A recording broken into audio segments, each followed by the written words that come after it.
So do the comments show up here for us, I guess? Can you see them? Yeah, they should be. I see it. Okay. On the right side. Good deal. If you guys hear the hail in the back, my apologies. It just started. Right. It just started. So you all will remember Clint. He is our computer, my computer forensic expert bestie.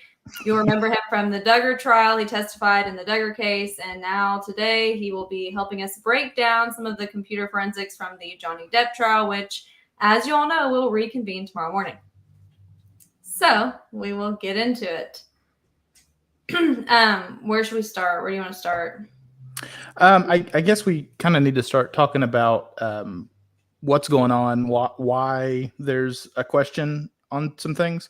For some background, the Depp team had asked for forensics images of Amber Heard's devices back in like November, I believe.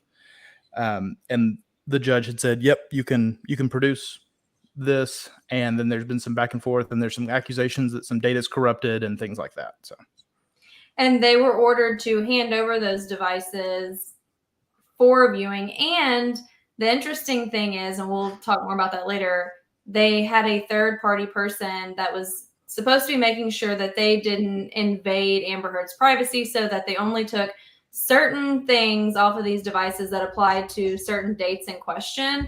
And Johnny Depp paid over $40,000 for this person to act as the third-party mediator. And there was a date set for them to have reviewed the forensics, but there was not a date set for them to hand it over. So it's going to get weird, and we'll explain, and by we I mean Clint, will explain the computer forensics, and then we will actually explain why we think they didn't get sanctions because of it and different things like that. So we'll just kind of start, and the legal paperwork is obviously behind us on the screen right here.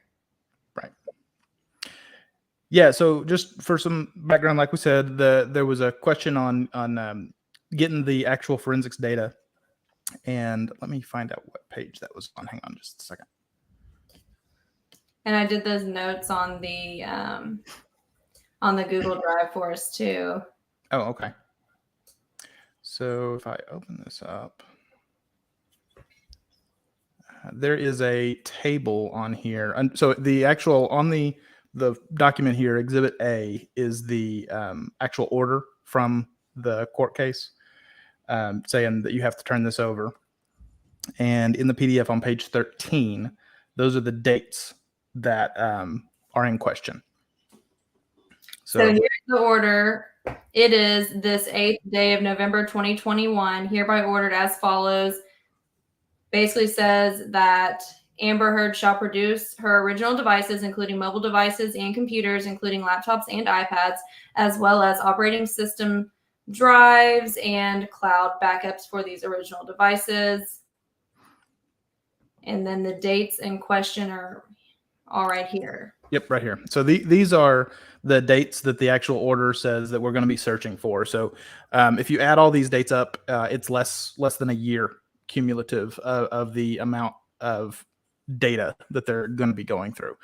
And that's important later for some stuff. But this is the actual dates of the alleged abuse. This is the time period that the judge authorized the search. So when you do a forensics backup, a forensics image of a computer, you are basically getting absolutely everything that's available that you can get off of there. And then you have to go through and determine what falls within the scope of your search. So you grab everything and then go filter out the things that you're interested in. So in this case, there was a neutral third party who I believe was Mr. Young, who was supposed to review the forensics images that Amber Heard's team captured and then determine what falls within the scope of the judge's order of the actual search.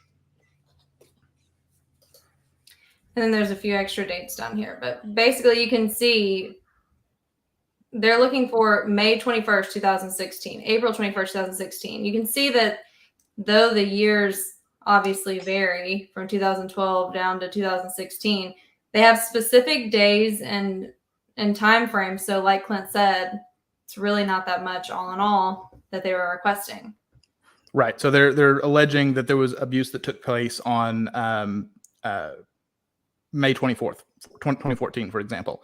So the search period that they have there is May 22nd through June 7th or something like that. So it'd be before and after, just in case there's anything going on. That's what the judge authorized. And then also they authorized searching for deleted photos. So if you watch the coverage of the Duggar case where we talked about forensics techniques and things like that, you'll know that when you delete a file on a computer, it's not actually deleted. It's just marked as deleted. So if you know what you're doing, if there hasn't been enough data churn yet, you can actually go back and you can recover those deleted files at a later date. And so that's what they're asking for in that thing there, is to pull up any deleted files that are also within those dates. And obviously this date right here is important because that's the date that the alleged attack happened at the penthouse, May 21st, 2016. He just explained the deleted photographs. Is there anything else on here? I don't think there was anything in this section up here. There's talking about like what they're going to be doing, what type of image that they're creating, that kind of thing. And when we're talking about forensics images, the best way really to think about it is like an actual snapshot. So you take a camera, you take a picture, and that camera photo is a true representation of what was seen through the camera lens at the time. So when you do a proper forensic image, it is a true representation of what was on that device at that time. And I mean, maybe if you took a screenshot right now, you could easily pull EXIF data off of it and it would show you where it was taken, when it was taken. And that's what they're wanting, to verify dates and times that should be on there. EXIF data is a special type of metadata, which metadata is just data about data. So if you take a photo, the photo itself does not contain like the date that it was taken. It doesn't contain the camera that took the photo, that kind of thing. But the metadata, the EXIF data that is attached to the photo contains all of that. And so you're able to figure out where the photo was taken, when the photo was taken, the type of camera that took the photo, all of that based on that metadata. And that's part of the complaint later on in this document, is they're saying basically that the metadata, some of it's corrupt. Which is what all of you guys want Clint to explain, which is why we're here. So the first affidavit here is the Depp team's forensics expert saying basically it's February 18th. We haven't gotten anything yet. That's really all this says. Which again, they had a deadline for a day to review this data, which was November. Right. So the November deadline is, as I understand reading through this document, the November deadline was for the actual image to be taken. But like SoJo mentioned at the beginning, there isn't a deadline attached to the order that says when the data has to be reviewed and turned over to the prosecution or to the plaintiff team, which is weird. It feels like an oversight to me. Yeah, I don't know how you would set a date. Like, obviously it has to be reviewed by this date, but then we're not going to set a date that it has to be handed over by. So I'm not really sure how that came to be. There could be one. I did not see one in this document. I didn't either. And let's see, number 10 is where we had noted. Yeah, so the Exhibit C is the updated report from Johnny Depp's forensics expert. And this is really where I think a lot of the people are getting some confusion on how things work. So here he's claiming that even though the parties had agreed that the imaging would be completed by November 30th, the forensics imaging did not begin until December 13th. So that, I mean, that's a violation of the order right there, which is part of what this complaint is. They're actually complaining to the court that the Heard team didn't follow the rules that the court set forward. So there you can see point 7. I did not receive any data from the extracted devices until March 2nd. As of the date of this declaration, March 22nd, I am still receiving data. So this is 2 weeks before the trial starts, something like that. Yeah, it's maybe like 3 right. weeks. Yeah. Yeah, it's right before the trial started, and he still hasn't gotten all of the data. A funny point there, number 9, an encrypted drive of photos was sent to me without the correct password. So he said the drive needed to be resent, which is interesting. I would think that they could have just sent him the password. But I mean, sometimes maybe they typoed the password when they typed it in to create it, and they didn't know what the password was, so they had to send a brand new one. There's no way of knowing sure why they that. needed a password on it though to send the information. I don't know if maybe it's a court requirement because it's considered privileged data, because there are some things in here about the data that's being extracted are for expert and attorney eyes only. So it could be that it's a protected thing from the court. But obviously they were past the deadline to review it, because the review again was supposed to be done by November, and here they are in March just starting to receive what should have been completed in November. Well, so the thing that had to be completed in November was the extraction. Right. And that the review, again, there's no date for a review on the document, which again, weird. Very strange. Yeah. They should have said, you can review it by then. You should have this to the plaintiff by XYZ date, so they have enough time to review it. Right. Especially considering it's 58,623 photographs that they supplied. It's a lot of photographs.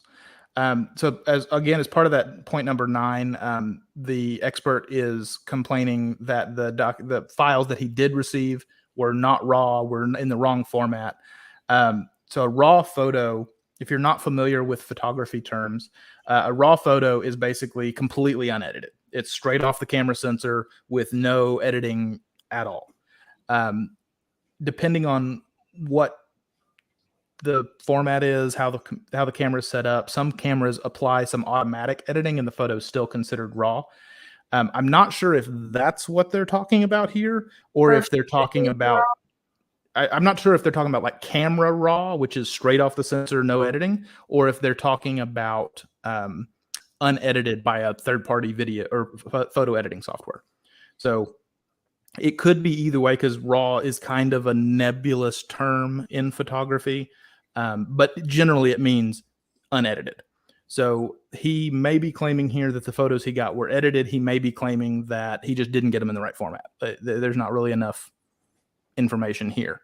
Well, I thought this was interesting because photographers use the term shooting in the raw, right, to make it where they can Photoshop things better later on. So me and Clint talked about this the other day. I was like, wouldn't that be a real camera? And he's like, well, here they mean right. If they were talking about like a DSLR camera and they said raw, for sure, that's what it means. But because we're talking about iPhone cameras specifically, it could mean the raw photo straight off of the iPhone sensor, or it could also mean just a photo that hasn't been edited.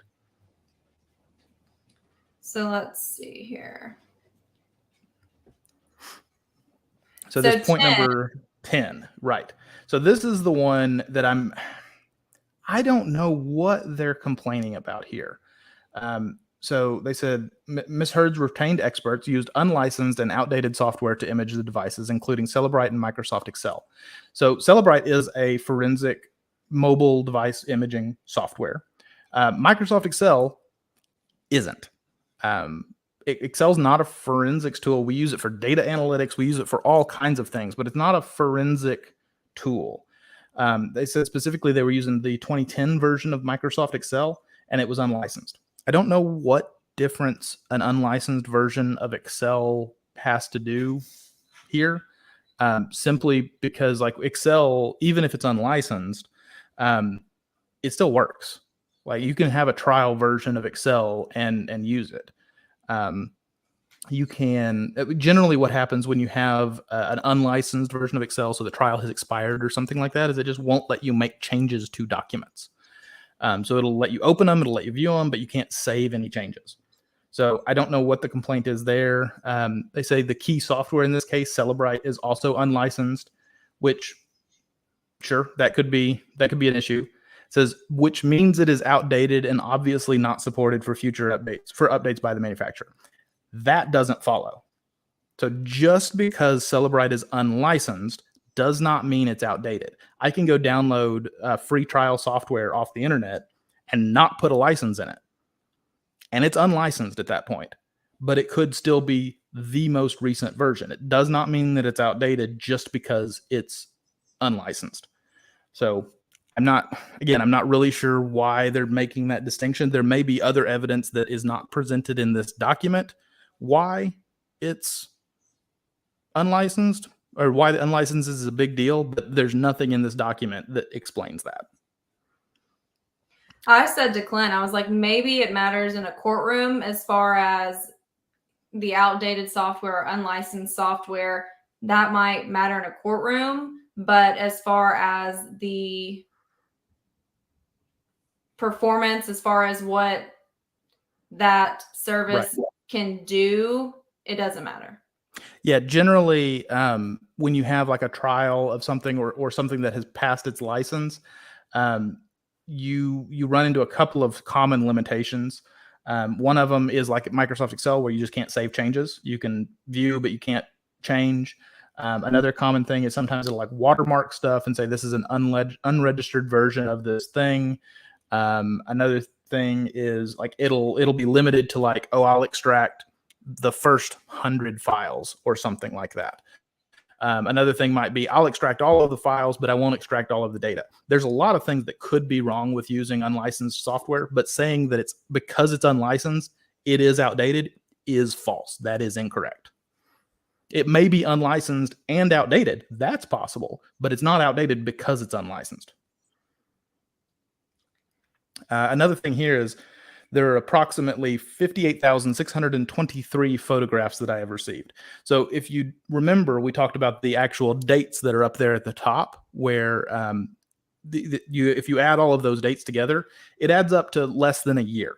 So if you assume that those photos, let's just call it a year, is what we're interested in. So if they are pulling 58,000 photos, almost 59,000 photos for a year, that's 160 photos a day for a year. Somebody took 160 photos a day, which makes it sound more like they provided all of the photos that they found on the phone instead of what the court had ordered, which is these specific dates.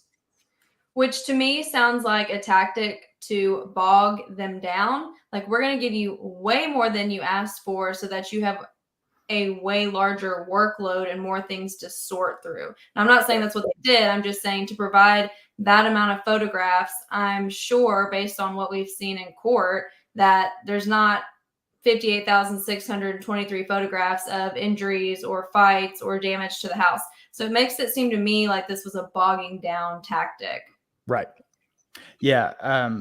The other thing, like I went and looked, and I've had my iPhone here for 3 years now. So I got it in April of 2019, and I have 21,000 photos total. And that includes screenshots, it includes videos, it includes pictures that I have taken, it includes photos that I have downloaded. Like, that's every single photo on that device is 21,000. And that's over 3 years. And so we're talking about more than twice that number of photos in less than a year. My entire iCloud is 12,000. So right. There's just not, that's just an incredible abundance of photographs. Right. It's technically possible, but good Lord. A lot. It's a lot. So let's see what's next. Did you already explain Celebrite to them? Yeah, we did. We talked about that. Let's see. So property damage, text messages. And then I think number 14 and 15 are the parts that people are most been out of shape about. So first, number 14. If you want to scroll back up a little bit. Yeah, I gotta. There we go. Yeah. So number 14, further, the imaging of these devices as I have received them is something I have not seen in my professional experience in performing forensics imaging without direct access to the devices that are forensic images. For example, there are 12 images which visually look the same and indicate that they are a, quote, directly photographed images, though the sizes and orientations are different. These original photos should all hash with one another. The hash is a digital fingerprint of the photo, but they do not. The answer to these questions may be in their extraction, but the software was unlicensed and outdated, so it would have to be rerun on current software to be forensically valid. You need to explain hash values in case they weren't with us throughout. Duggar will rehash what hash values are. Right. So that's a great way of explaining a hash, a digital fingerprint. So every bit of data has a unique hash. You can take a string and generate a hash from it. You can take a file and generate a hash from it. All kinds of things. So that's a great way of explaining it, is just think of it as the fingerprint for that file. So what he's saying here is that there are 12 images which visually look the same. They look like they're the same photo, but they're at different orientations, different sizes, and he expects those to hash the same. That's not how this works at all. If you have photos that are different, which he says here that they have a different orientation and a different size, the hash absolutely will not match. So I don't know why he's expecting those photos to have the same hash. I said that maybe he thinks it's the same image altered to be a different orientation, but that's not specified here. So that's complete speculation on my part. So it sounds like he's saying, I think what he's saying is that these are not directly photographed images there, and that these are edited. And if that's the case, he's basically claiming that the software that was used to do the extraction did it incorrectly, and it incorrectly marked these photos as originals when they weren't originals. They were actually copies. But the way he's explained this is a bad explanation. If they are separate images, which is what the data indicates, they absolutely will have a separate hash. That's just how it works. There's no way around that. Yeah, there's like he's complaining that it works exactly like like how it works. So then let's move on to 15 here. So Samantha just asked a question in the chat. If you take a photo, zoom in the lens, and take another one, they won't hash. Correct. So if you take a photo and then take a photo a half a millisecond later with don't move the camera, don't do anything, you take the exact same photo again, those are two separate photos, and the hashes will be different for those two photos. That's just how they work. So if you take he's saying that these photos are visually similar, then visually similar doesn't mean the same. I don't know how else to put it. It just doesn't. And we don't know, based on how he worded this, we don't know if he's talking about 12 different pictures, then no, they shouldn't hash. That doesn't make any sense. So that's why I said maybe, and I'm speculating, that he meant it looked like one image had been altered 12 times. So that image should be the same image, though if you edited it, would it not have a different hash? Exactly. Yeah. If you take an image and you rotate it or you shrink it or you expand it or something like that, the hash changes. That's just how hashes work. So again, his issue, what he's complaining about seems to be the fact that the software indicates they're directly imaged photos or directly photographed image when they're probably not. But his explanation of why they're not, like he's going after the wrong thing here, basically. Right. Which again doesn't make sense, because if they were edited, they would be different. And so if they're 12 different ones, and they should be 12 different hashes. So 14 just altogether doesn't math. Right. The math ain't mathing for 14. The whole thing of 14 just does not make sense from a technical perspective. It's not good. That's not good. So moving on to 15, this is all fancy words. So this will be... So 15, there's a couple of interesting words here. We've got EXIF data, and then we've got epic. Unallocated space too. An unallocated space, yeah. So if you were with us for the Duggar trial, we talked about EXIF data. We talked about unallocated space. I mentioned that I don't like the term unallocated space, even though I know where it comes from. I don't like that term because unallocated space is an actual term that Cellebrite, the software that's being used, uses. The way that Cellebrite uses it is they use that to mean space for files that have been deleted. but that's still there. That's not really how the industry calls it, outside of a few select software packages. We refer to that as free space. Unallocated space is space that is not allocated to a disk. So you can have images, you can have files that have been deleted that show up in unallocated space, but that's really not the correct term. But anytime you look at any kind of forensics report in a court case, they'll use unallocated space because the software they're using reports it wrong.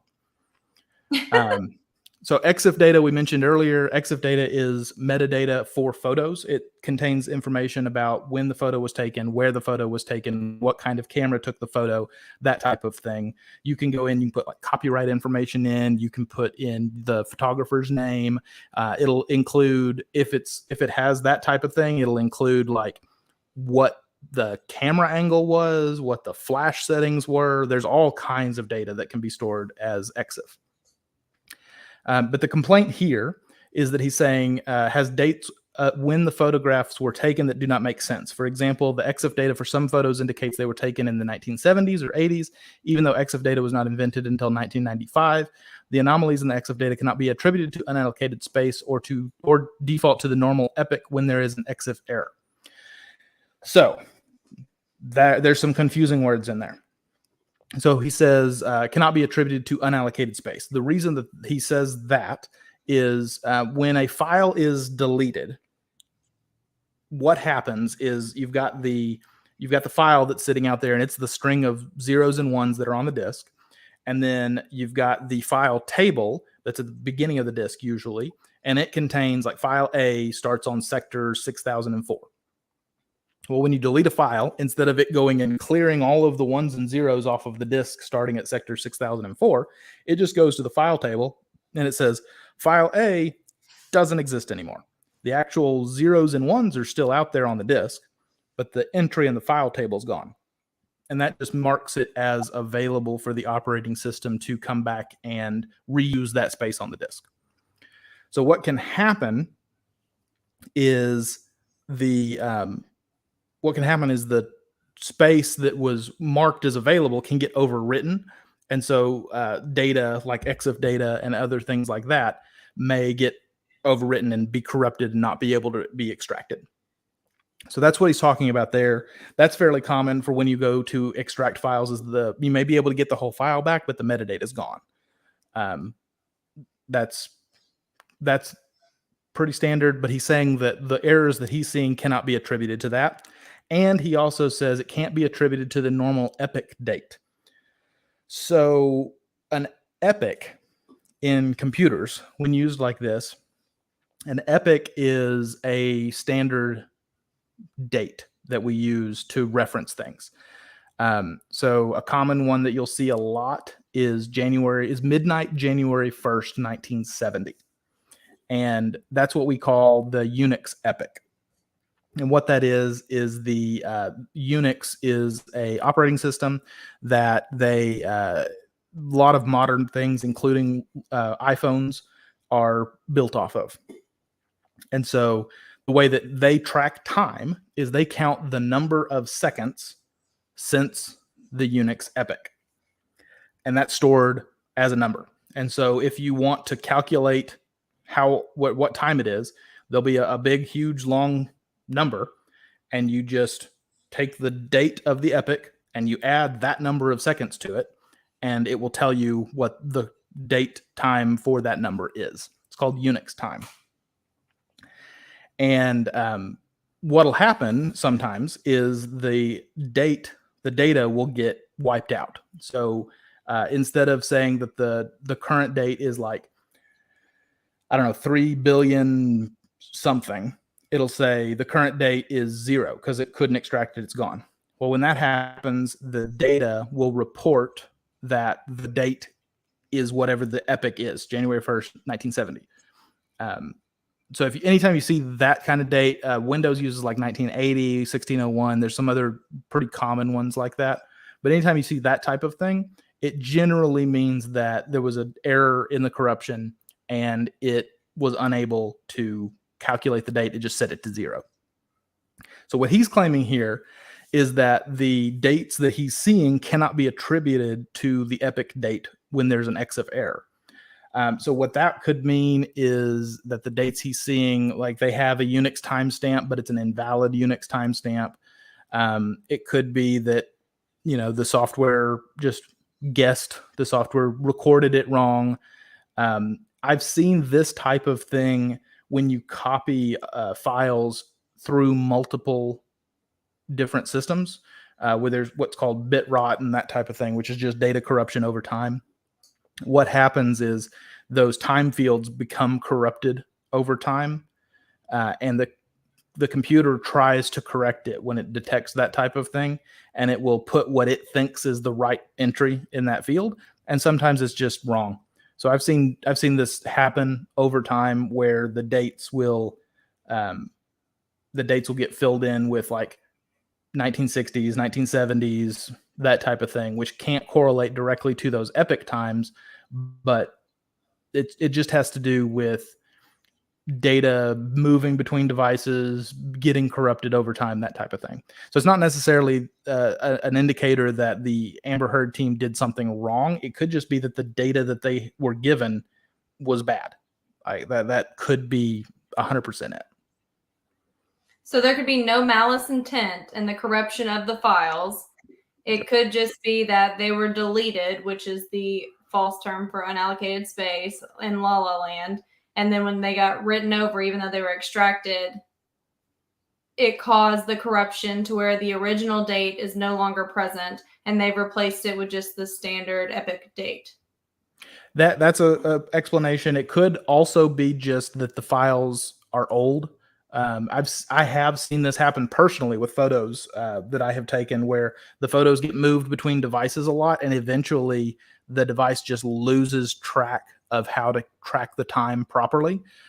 So I have some photos that show up as being taken in the 90s, which is not an epoch date, which is not anything like that were taken in like 2008, something like that. But they show up as being taken in like 97. And that's just because that type of corruption, that bit rot, can happen over time. Especially, I mean, we're talking about 58,000 images here. That's a lot. And some of the stuff I had read is that there were some some of her claims were that she kept having to switch phones because of things like that. That when you're switching devices a lot, that's the type of thing that can happen, is those dates can just get corrupted. I was going to try to show them an example of EXIF data here, but the pictures on this computer are all they're all screenshots of cases. But like, I'm looking at a piece of EXIF data for something on my computer, and it says the file name, the document type, JPEG image, the file size, the creation date, the modification date, the image size, the image DPI, the color model, and the color system profile. And had this been a normal image, it would tell you when and where it was taken. And Clint, you might have a better example of a picture for EXIF data purposes on your end. Yeah, I'm just, it's got my home photo or my home address on it, so I'm hiding that real quick. Don't do that. But that way you guys know what it looks like, because some people have never seen EXIF data before. Right. But it's quite detailed if you have it from the original device. Like if you screenshot something and send it to me and I save it, it's going to be like the EXIF data that I just read to you all. It's going to be limited, and you're going to know that the photo did not originate on my device. Whereas Clint will show you one originated on his device, and it'll have a more accurate form of what type of EXIF data they'll be looking at. Right. Okay. So here, let me share.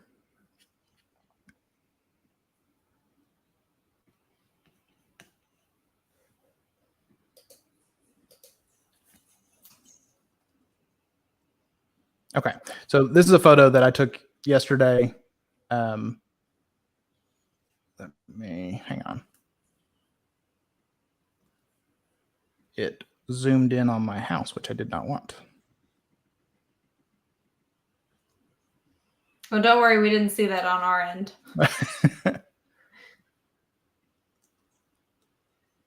Oh, it's resetting every time I do that. Let me take the address off there. Hang on.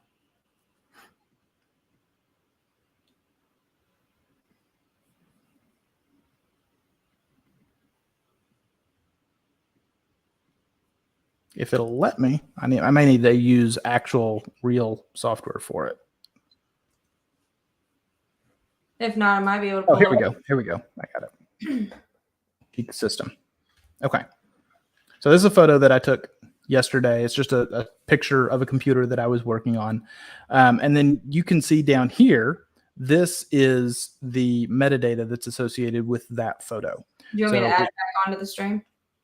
Oh, yeah. Okay.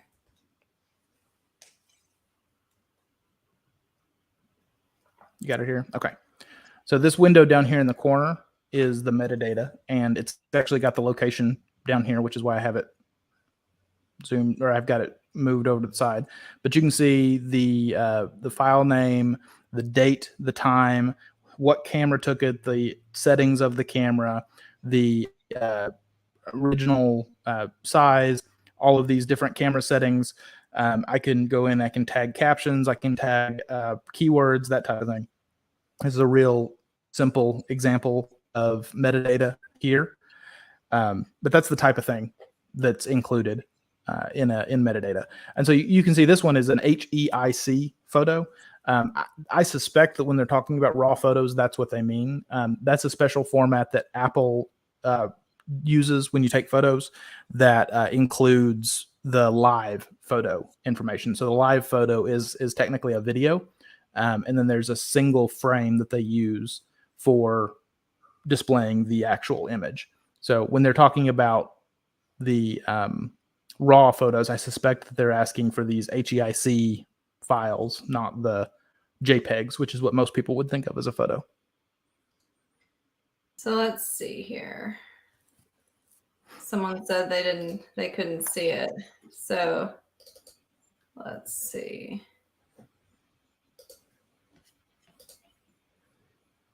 Just trying to find another example. Here we go. Well, that would be like my computer, but that's fine. It'll work. So let's see, share.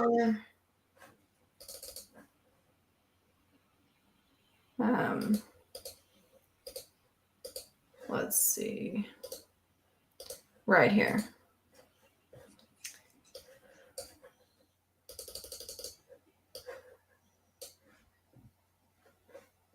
So you can see color, auto exposure for the exposure mode, the time, the flash. There was no flash used when the picture was taken, the flash version, the number of the focus length was at 1.84.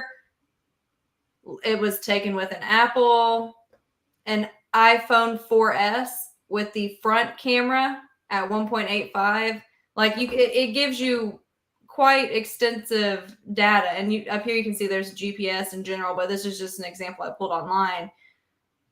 But it gives quite a bit of data for images. So for it to come back and say they're wanting the information to give the date and time so that they can verify it against her claims and say, yeah, no, that math doesn't math.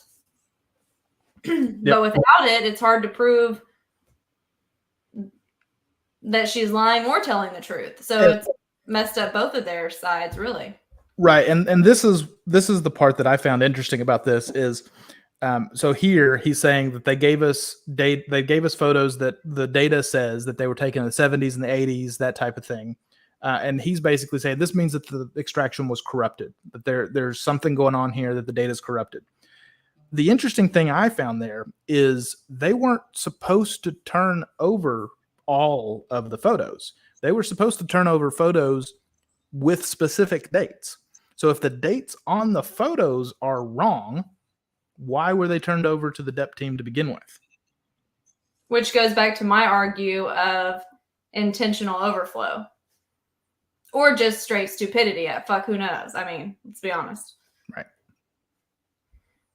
So then, what else did we have on here that we need to talk about? That was most of the stuff on the forensic side. The rest of the document is just kind of listing the court cases that he's been working in and that kind of thing. So aside from that, yeah, I think that really is it. Yeah, there's really not a lot. Unfortunately, like there's no examples. So it's all kind of speculation on our part. We can't go in and say, oh, yeah, this is the problem right here, because there's no examples that he's given for what he's seeing as issues. Let's see here.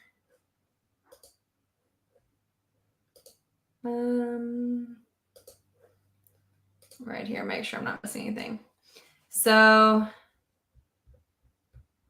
and if you guys have a media membership, then of course you can get on to your membership on the Google Drive and see all of this plus the notes that we made. So let's I guess the other thing that we did notice is there's some weirdness with the filing dates on all of this. Yeah. You want to show the screenshots? Yeah. Let me, I guess, save these screenshots so that I can share them. So Johnny Depp paid Mr. Young a total of $40,070 to review and extract data and thereby protect Ms. Heard's personal and privileged data, all in order to vet the evidence which is at the centerpiece of Ms. Heard's case. Photographs purporting to show injuries caused by Mr. Depp, and because of Ms. Heard's unconscionable disregard of this court's order, all of this may be for naught, as time has essentially run out for computer imaging, extracting, and analysis to be conducted before trial. Which is a great point considering how many they handed over. Right. But he paid somebody $40,000 to make sure that nothing was extracted that should not have been. So I think it shows him taking an extra step to ensure her privacy to only obtain what he needs to prove his innocence, in my personal opinion. Yep. So I've got these screenshots pulled up now. Okay, let's switch to you. Okay, so this right here, the first thing here is this is a screenshot showing the dates or the motions here on March 11th. So you can see there is a defendant's response to motion for sanctions, but there is no motion for sanctions from the plaintiff. That was the first thing we found interesting. Here we can see there is a motion for sanctions on the 22nd of March, and then there's an order dated the 23rd of March. So if we look, this is the motion that was filed on the 22nd. You can see over here down the side, it says March 22nd. This is the same document we've been reading from the whole time. The March 22nd dates are all through this document.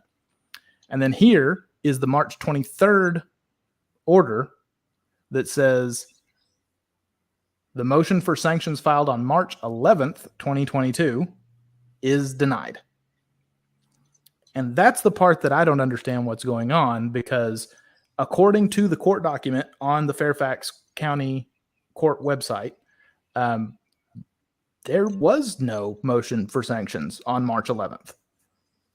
There clearly was, because there is a defendant's response to motion for sanctions, but the actual motion is not on the docket anywhere.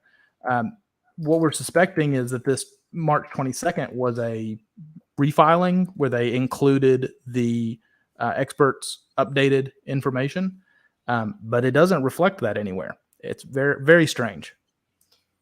And we really looked at other pieces too. Like we've got the motion over here for him to ask them to hand her over stuff and them denying it, and there's just no date, and it's not on the court docket. So I don't know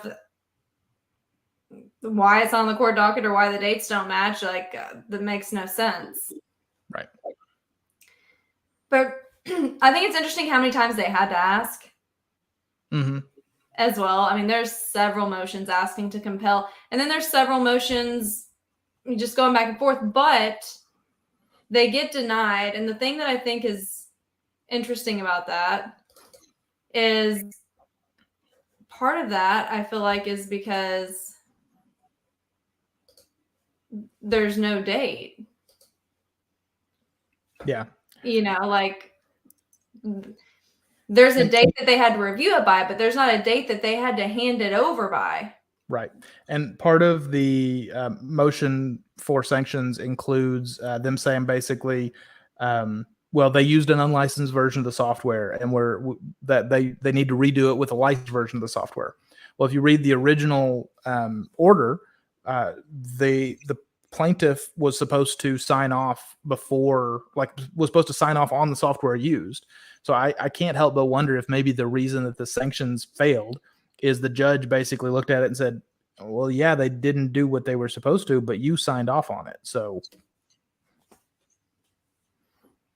I don't know why there's not a date or an approximate date, at least, to have it submitted by. But again, that it is what it is. So right. There's nothing they can really do about that. So, but any questions? Y'all have any questions that we can answer for you guys about this? Let's see here.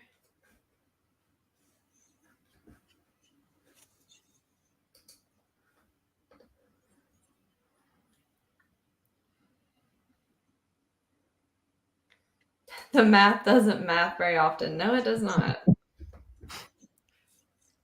Y'all have any questions about anything we just said? EXIF data, handing stuff over. Was anything filed this week? I didn't see anything. Did you? The last filing on the docket was like May 2nd, I think.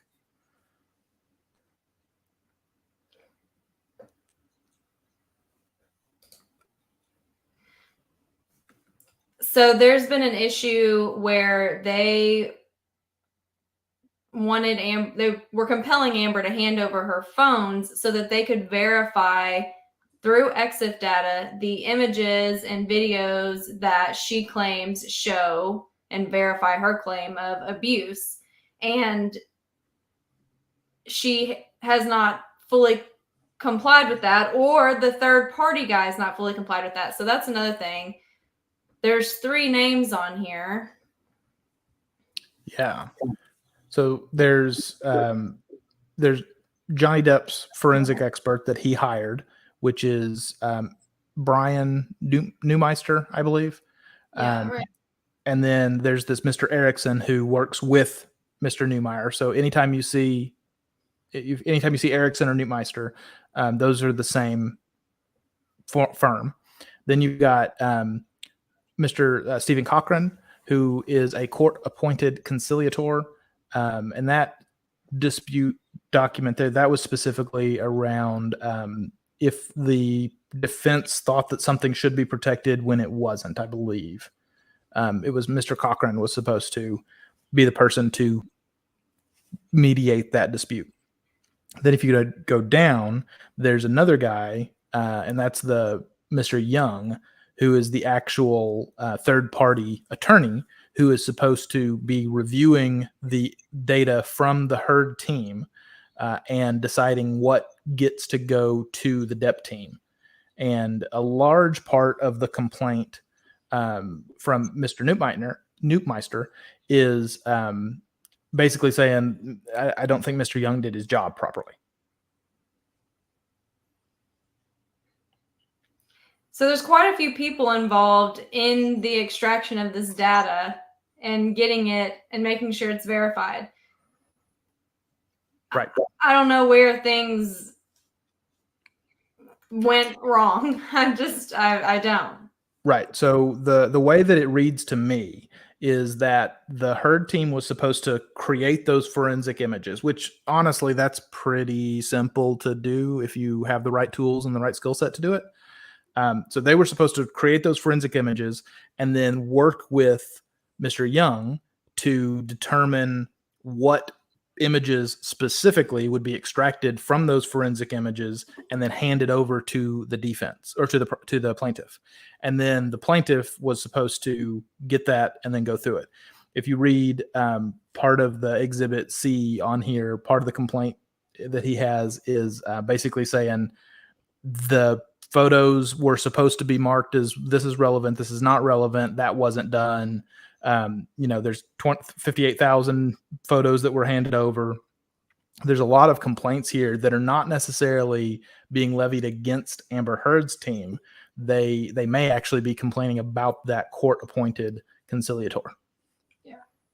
Again, if you're a media member, just go to the Johnny Depp case folder, and then there's a folder for forensics that I put together today for me and Clint to use on here. So just go to that, and you'll be able to see this as well as all of our notes. And of course, I put on here some funny ones like entire argument just wrong, Clint. So you've got all of that. But that brings us back to this. Actually, is this the one or is it the text messages? It might be the text messages that have it. Let's see here. And there's a little bitty thing down at the bottom. And that's what me and Clint said on TikTok Live, I think, was that, here we go, that what you're seeing here is what EXIF data should look like. So let's see. Download. Okay.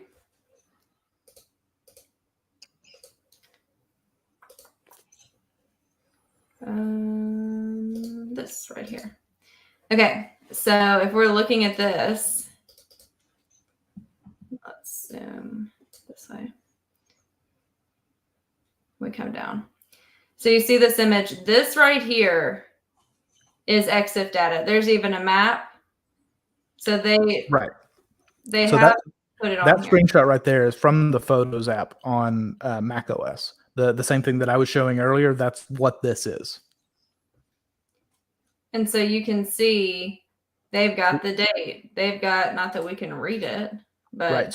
So those photos do include the metadata, at least some metadata. There's no way, without having the photo directly, there's no way of knowing if they include the appropriate metadata. There's no way of knowing if the data is corrupted, but we know that they include at least some.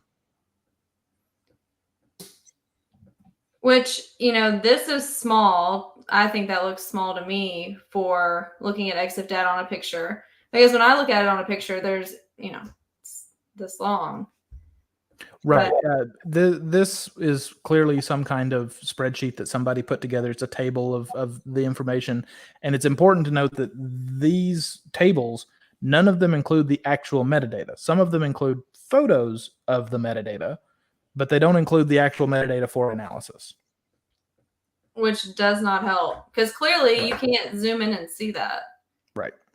So it doesn't help any, but that's a better example of it. Now, again, as of March 22nd, they were saying they still had not received all the photos. Well, obviously, it's right before court. Like, how are they going to have time to go through all, at the very least, just for the sake of how the court system works, we would hope that they would verify the images being admitted into evidence.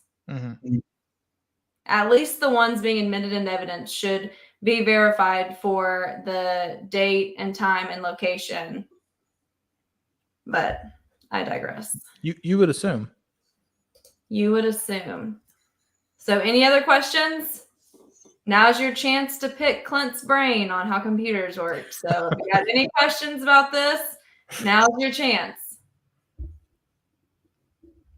I feel like he is pretty thorough, but I also have heard him explain computers for 6 months now, and I assure you it's a struggle. I'm like, so this is like deleted space, and it's like in La La Land for the deleted space, and then like you're saying that they can write over the deleted stuff, but it can still, like, I've been in the works of this for 6 months, so it's starting to make sense to me, but I know how hard it is to make it make sense if it's the first time hearing it.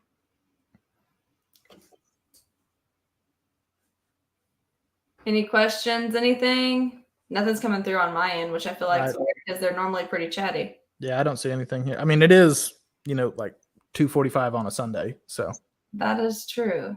That is true. So no questions, anybody? Well, all right.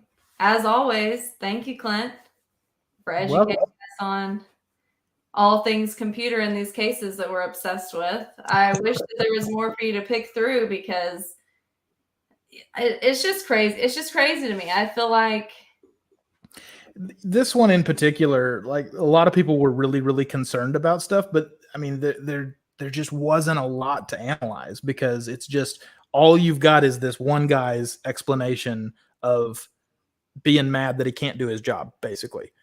But he's not really going into detail about why he can't do his job. So you have to make a whole lot of guesses as to what's going on. Yeah, I mean, I understand everyone's frustration because one thing people kept saying is, why hasn't she compelled? Why is she not in trouble for handing over her devices? Well, she was supposed to hand over devices. Why is she not in trouble? Well, there's not a deadline, weirdly enough, that we found on the legal documents set for her to hand it over. So that's an issue in and of itself. And then with what we do have as far as data goes, and from what Team Depp's computer expert says, there's only so much to look at. Like they don't even have very much to look at, which is also a problem. So we don't know if the images have been verified or how much of them have been verified. Like we just don't know. Right. And a big problem too is when you're dealing with this kind of thing, you can get into it and you can do the forensics examination and you can do all that stuff and then come back with absolutely nothing. That's just the nature of how this stuff works occasionally. And again, the 1970s, 1980s, that's just what happens when it's been corrupted, whether maliciously or unintentionally. Mm-hmm. That's just what happens. But we don't know which one it was, and there's no way to know. And, again, like you said, why hand it over if it says that? I'm assuming it must have been the photos that they're interested in. Right. That have the wrong date. And if that's the case, I would really like more details on did they verify any of them? Right. And you may, when I'm talking about data that just becomes corrupted over time, I imagine a lot of people have seen this without realizing it. So my parents had, they took for a 30th anniversary trip years ago. They went to Israel. And they took some photos and everything. And then a couple of years ago, the storage building that they had some photo albums stored in, got hit by a tornado, wiped everything out. And so we were trying to go through and find some of those photos because they were all digital. So we were trying to find them to print them off.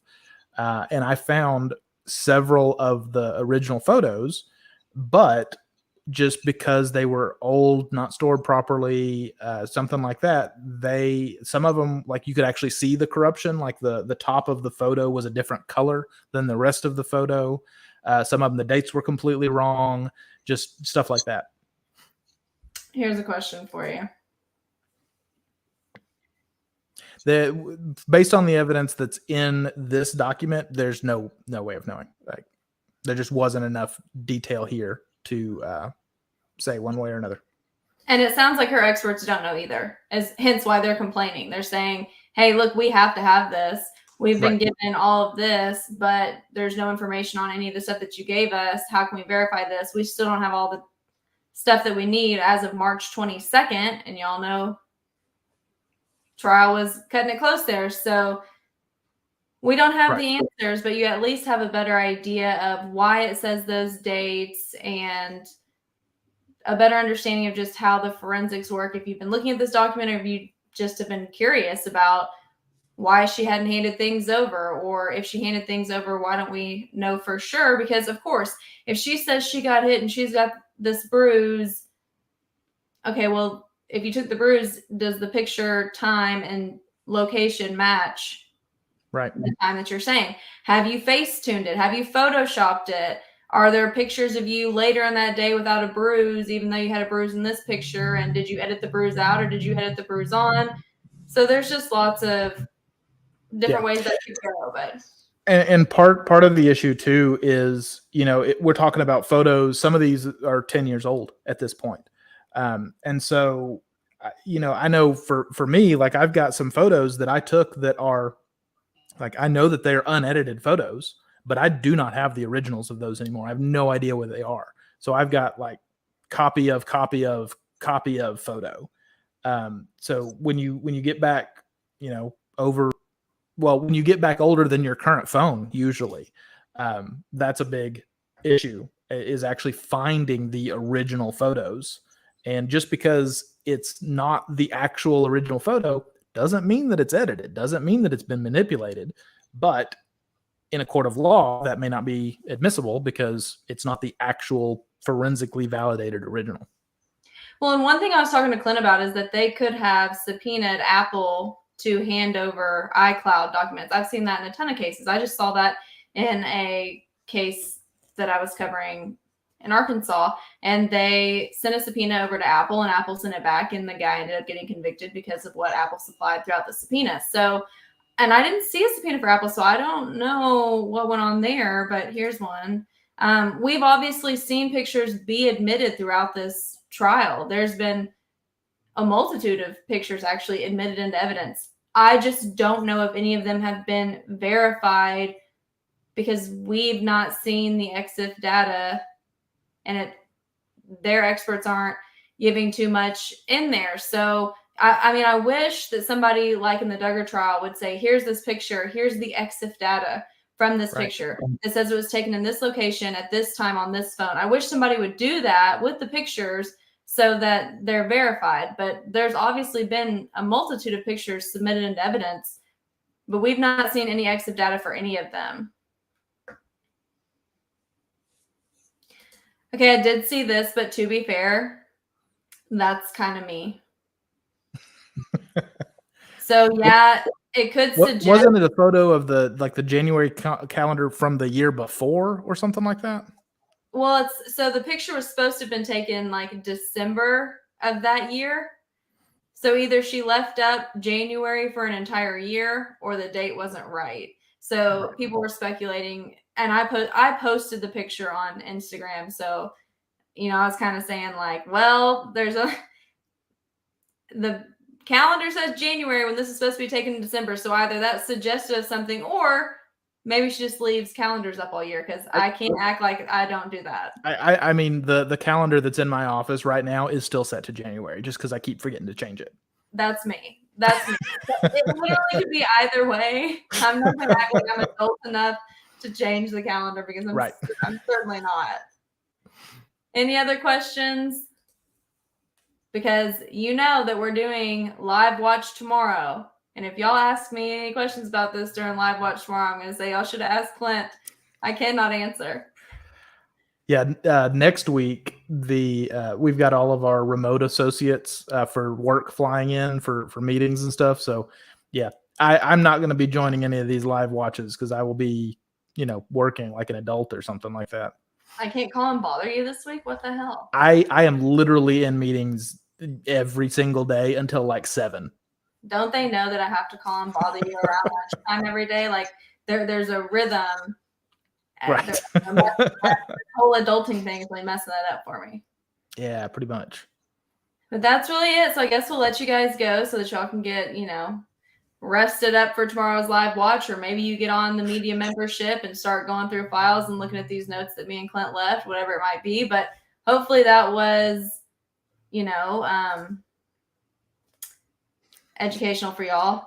Yes, I gave Clint a round of applause in the latest episode. I told him that today. I was like, I literally said, this next one, let's give Clint a round of applause. And the funny thing is, one of y'all messaged me and said, tell me why I was clapping with you while listening to this. I was like, well, he deserves that applause.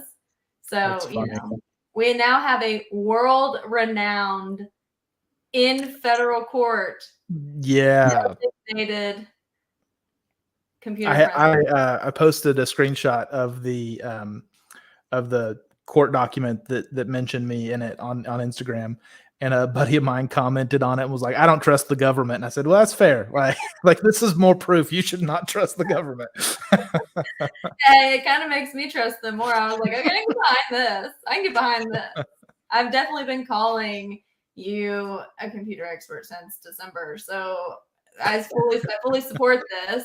But yeah, it's just funny because Clint's very modest, but I brag on him all the time. So when those papers came out, I was like, yep, now there's no longer going to be any way to deny this. And papers announced to the entire fucking planet, you are a computer expert. The end.